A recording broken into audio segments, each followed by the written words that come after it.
আমাদের সবার জীবনে একটা জিনিস আছে যেটা স্বপ্ন পূরণের পথে সবচেয়ে বড় বাধা। সেটা হলো ভয়। কেউ ব্যর্থতার ভয় পায়, কেউ সমালোচনার, কেউ ভবিষ্যতের অনিশ্চয়তার। কিন্তু সুখবর হলো ভয়কে জয় করা যায়, এবং সেটা খুব সহজ কিছু কৌশল দিয়ে। আজকের ভিডিওতে জানবো ভয় কাটানোর 5টি প্রমাণিত উপায়। নাম্বার 1, ভয়কে লিখে ফেলুন।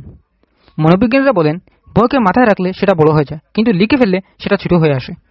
একটা কাগজ নিন, লিখুন আমি কি নিয়ে ভয় পাচ্ছি। তারপর লিখুন সবচেয়ে খারাপ হলে কি হতে পারে।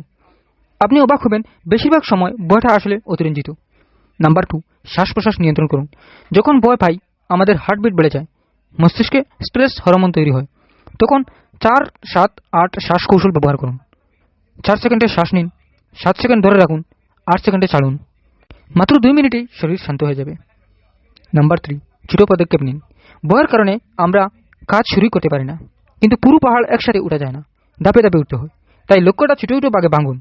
একবারে শুধু প্রথম ধাপটা করুন, একটু একটু করে ভয় দূর হয়ে যাবে। নাম্বার 4, ব্যর্থতাকে বন্ধু বানান। আমরা ভয় পাই মূলত ব্যর্থ হওয়ার কারণে, কিন্তু ব্যর্থতা আসলে সফলতার শিক্ষক। এডিসন 1000 বার ব্যর্থ হয়েছেন। মাইকেল জর্ডান বলছেন আমি 9000 বার শট মিস করেছি, তাই আমি সফল। ব্যর্থতা মানে শেষ নয়, বরং শেখার নতুন সুযোগ। Number 5, positive imagination. যখন ভয় আসে আমরা খারাপ কল্পনা করি, যদি আমি হেরে যাই, যদি সবাই হাসে। এবার উল্টেটা করুন, চোখ বন্ধ করে কল্পনা করুন আপনি সফল হয়েছেন, মানুষ আপনাকে প্রশংসা করেছে। মস্তিষ্কে পজিটিভ ছবি তৈরি হলে শরীর আর মন দুটি সাহসী হয়ে ওঠে। তাহলে ভয় জয় করার 5টি সহজ কৌশল হলো: ভয় লিখে ফেলুন, শ্বাস প্রশ্বাস নিয়ন্ত্রণ করুন, ছোট পদক্ষেপ নিন, ব্যর্থতাকে মেনে নিন এবং পজিটিভ কল্পনা করুন।